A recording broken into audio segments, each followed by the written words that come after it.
Yeah, I mean, probably the craziest 48 hours or less of my life. Obviously, everyone knows how rooted we were in Nashville, and how that was a long-term plan for us. But it's that old adage, man plans, God laughs, and that was very true. And this is a tough business, and a lot can happen. We're in a tough salary cap era where since COVID, things have been tight. So you got to kind of walk yourself through it and understand everything that went down. And but on the flip side, having the options we had, and obviously Dallas in particular was to have interest was incredible. And you know this was a really good fit for us, and it was a place we really looked at 4 years ago actually. And the cap, again, at that point the cap wasn't in a place where we could do it. So this time around, to hear from them right away was amazing. Can you take us back to 2019, just what those meetings were like, the interviews were like, and what ended up, I mean, I know you said money-wise, but anything else that kind of.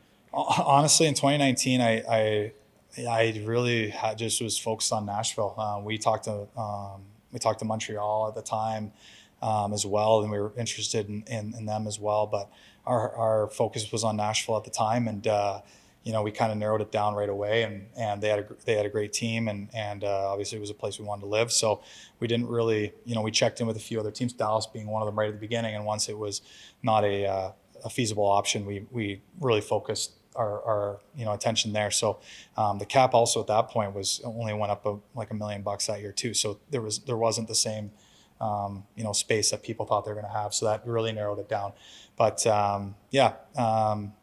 this time around, it was a much more kind of, I guess, what you'd expect for a free agency experience. You mentioned how heartbreaking it was to get bought out. I guess how quickly do you go from, hey, this is shocking, this is heartbreaking, to, hey, I got to find my next home and what I want in my next home? Yeah, very. Yeah, I had to do it quick. I probably needed more time emotionally, but you have to turn a page quickly. And again, I think once you look at it and you see the reasons for hockey wise, I'm in a great spot hockey wise. I feel, I had my best year of my career a year ago. I feel great about that part. So it's, I didn't take it really personally that way. It's just a business thing, and I understand. And obviously, a new GM coming in wants to switch things up and make changes to a team that's had a core together for a while. I mean, it was, if it's just yourself that's out of there, you might take it a little different. But it's half the team, that and they end up moving on from. So, yeah, what made it easy was, I mean, just the conversations I had with the team here, with Jim and Pete DeBoer and some of the boys, and then the other options we had too were incredible, and people were just so great, and it made it easy to kind of start to turn the page, I guess. How close? Go ahead. I was just saying, talking to people here who've been through similar things. Even Pete, I think he was really disappointed with what happened in Vegas, but then it became a really nice thing for him last year. I think Ryan, Joe Pavelski both have kind of been in similar situations, and it actually worked out pretty well for them. Oh, absolutely. Again, this is a business. It doesn't sometimes, like, I mean, you look at Joe, you look at Suter, you look at Pete. I mean, those are some of the best people at what they do in this business. And if it can happen to people like that, it can happen to anybody. And there's very few people that go along their career without getting traded, without getting, bought out, without not being re-signed, all that stuff, right? So I think this was my first taste of that, not like nasty part of the business, which was hard. But at the same time, again, I'm not taking it super personally, because you just look at the long line of people that's happened to ahead of you, and you understand, everyone always says, Wayne Gretzky got traded. If that guy could get traded, anybody can move on from another team. So that's part of the business. And, it's not something I'm looking too much or thinking too much about, to be honest with you. I'm just looking forward to being here and to being part of an amazing organization and team. Matt, how closely did you follow Dallas's playoff run this past spring, and what excites you about the ability to win right away here? Yeah, I mean, everyone kind of picks their teams coming out of both sides, and they were the team I thought was coming out. I thought they were, obviously Vegas is extremely deep. They're actually built very similar to Vegas with the depth, and hopefully I can come in and be part of that right away, and fit in and play at the top of my game as soon as possible. Obviously, there's always a little bit of a transition process. It usually goes one of two ways. It's a slow start with a fast finish, or it's a fast start with a slow finish. And I'm just trying to find the best of both worlds there. So, it's a great spot to come in. They got so much leadership and great players, and just want to come in and fit in the best I can. And there's lots of great players to play with. So that'll be something that's there in spades for sure. I know we're months away from the lineup, but playing with Tyler potentially, when you look at what he's been in his career, where he's at, how do you feel like you fit in that kind of duo there? Yeah. Again, I have no idea where I'm sure that top line will stay together because they were one of the best lines in the league last year, at least to start. But everything changes as time goes on, and I think whoever it is, I mean, whether I'm playing wing or center, it doesn't matter. But to speak on Tyler in particular, he's a great player. I mean, he does everything well, skates really well, great on faceoffs, solid in his own end. Amazing goal scorer. He's had some huge years.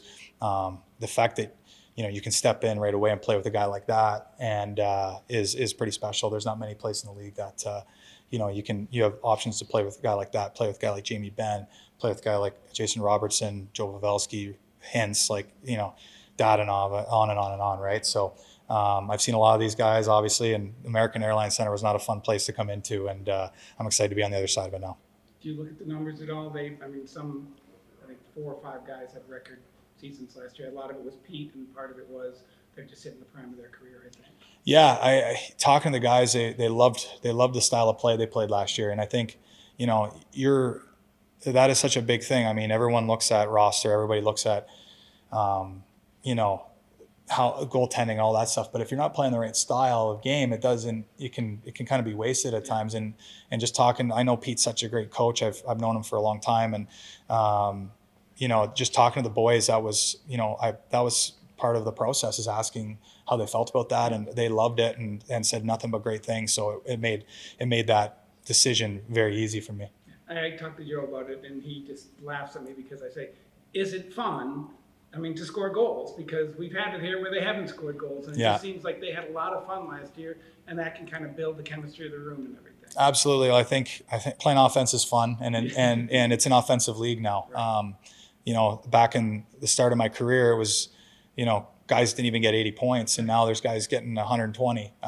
It's changed a lot, and teams are scoring a lot more, and I think that was an area that, here they could win the 2-1 game for a long, long time, and now they can win the 6-5 game, and that makes them really, really dangerous. And I've always been more of a fan of the 6-5 game than the 2-1 game, but so I'm excited to come in and I love playing offense, obviously, and hopefully come in and fit into that. Right afterwards, I think on TSN you had mentioned that the lifestyle, the city, and all that stuff. How much does that at this stage in your career factor in as well? Not just all the hockey fits we're talking about, but the city and everything as well. Yeah, we put down some significant roots in Nashville, and that will most likely be home post-career, and my wife loves it there.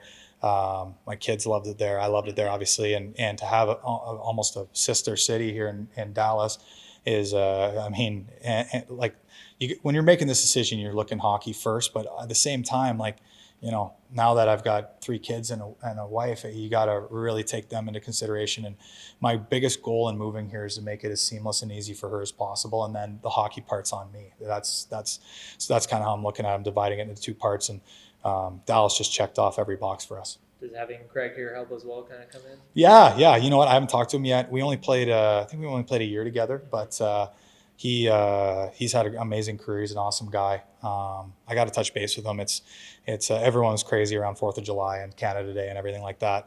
So, and our wives have talked, and they got along well in Nashville and stuff. So it'll be nice to kind of come in at the same time as him and get familiar. Were there any players in particular that you reached out to before signing here to kind of talk with? Yeah, I talked to my agency represents Jamie Benn and Jason Robertson, and I wanted, obviously Benny being such an amazing captain, and I wanted to get his perspective and talk to him. And I played with him at the Olympics, and so we know each other a little bit. And then I talked to Robertson as well.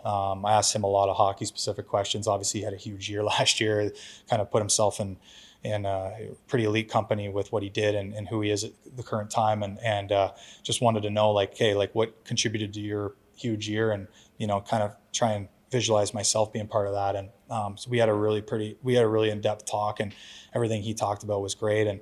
And then Tyler Seguin reached out to me after. I've known Seggy since we were 10 years old. So he's a year younger than me, but we crossed paths quite a bit when we were younger in summer hockey, and then played against each other actually. So, and then Joe Pavelski reached out to me today. So I'm sure more guys will start, I'll start talking to more guys as the holiday weekend, gets further away. But yeah, Benny and Robertson were the two guys I talked to, and they really helped me make my decision. You mentioned the American Airlines Center and that atmosphere. Can you remember some of the impressions the fan base here made on you and why that's important? Yeah, it's great. I mean, I think some of these southern markets, the further away you get from the East Coast and from Canada, you kind of fly under the radar a little bit. And this is definitely one of those places. Nashville was like that for a long time, and then their Cup run kind of put them on the market on the radar for that, for having such a great fan base. But Dallas is right there as well. I mean, it's a tough place to come in and play, and the way this team plays, I mean, not only can they score now, but they're tough to play against, big D men, a lot of size, and yeah, it was. You saw the stars on the schedule, and it was like, oh God, we're going into a war here. So, like I said, nice to be on the other side of that, and hopefully I can fit right into that mentality. I know it's a business, and I know you're not taking it personal, but do you kind of come with a little bit more motivation, kind of heading into the season after a buyout? Yeah, absolutely. I mean, I got a team. When a team tells you they don't want you anymore, it's tough, right? It's business, and the game is the business, but at the same time, the game is who we are as people. I've been a hockey player since I'm 2 years old. That's how I identify, and a lot of us do. And that's the hardest part about retiring from this game, is all of a sudden it feels like, you're half of yourself is gone. And so when you're in it, I mean, yeah, you take it personally. And I was very motivated coming out of last year. I had a tough injury at the end of the year, and didn't get to finish, which I started preparing right away. I didn't really take any time off. And so I was already had that. And then now it's a whole nother level. And I think just the opportunity to win right away. I haven't had too many in my career. I've been, the second round once. And that's something that's frustrated me beyond I can explain. Just to not have that really good taste. We had a heck of a team that year in Columbus that we could have gone to the finals that year. And so it was even more heartbreaking that it didn't go further. So to be part of this team that's been kind of a perennial, deep in the playoff type team, and a team that's got a lot of guys in their prime, a lot of guys that, guys like Pavelski and Suter who haven't won yet, that are that hungry and still at a very high level. It's really exciting to come into. And again, I want to fit in, but I also want to come in and do what I'm, being brought in here to do. What do you remember about that Winter Classic here? You had a pretty good game that day. Yeah. I mean, it would have been a lot better if we won. I remember, the points didn't really matter after that, but after we lost. But amazing atmosphere, really cool we've really, as a family, embraced the South, and it fits in to a lot of our values and our lifestyle and everything. And to kind of have almost a big hockey party in the South at a football stadium like that was really cool. And first time I got to bring my kid kind of on the ice, because my son was only about a year old then, or just about to turn a year. So a lot of good memories there, despite the loss.